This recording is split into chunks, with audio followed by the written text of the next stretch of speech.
because you would not be obedient unto the voice of the Lord your God. And you know, there are preachers today that say things like, well, Christ fulfilled the law. Christ did away with the law. Christ nailed the law to the cross. The law has been abolished. Nonsense. Nonsense. The law has not been fulfilled. The law has not been abolished. Heaven and earth has not passed away yet. Have you noticed that? Have you stuck your head outside the window and realized heaven and earth has not passed away yet? Therefore, the law has not been fulfilled. Because we're still here. We're still here.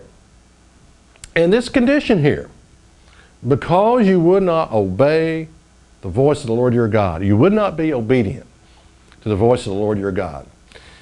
You know, the greatest contributor to the downfall of this nation is religious pablum being preached from the pulpit. I'm convinced of that. That the greatest contributor to the downfall of this nation is religious pablum being preached, baby food, being preached from the pulpit. You know, I don't know if you've noticed it, but when you listen to most preachers, they really, you know, when it's all said and done, they haven't said anything. They have not brought you to a point of making a decision. You know, at least I try to bring you to a point you can reject it or accept it, what I'm saying. The choice is yours. But most of the stuff I see, it's just so much pablum. It's a waste of energy and time. I was at the Feast of Tabernacles, just got back from the Feast of Tabernacles at Myrtle Beach. It was a wonderful experience. If you've never kept the feast, if you don't know anything about that, shame on you.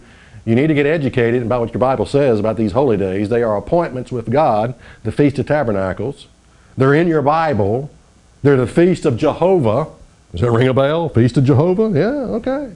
Yeah, well, I just got back from the feast, and while I was down there, I was walking on the beach in the morning. There was a black lady in front of me. She had on this shirt, this orange shirt, and in big letters in the back, it said, "Don't go to church." And I thought, no, wait a minute, this is something else. I mean, what is this? And it was smaller words below that, and I couldn't see them. So I sped up, walked a little bit quicker. You know, I had to speed up, get closer to her. But anyway, the big letters that said, "Don't go to church." And below it said, "Be the church." Be the church.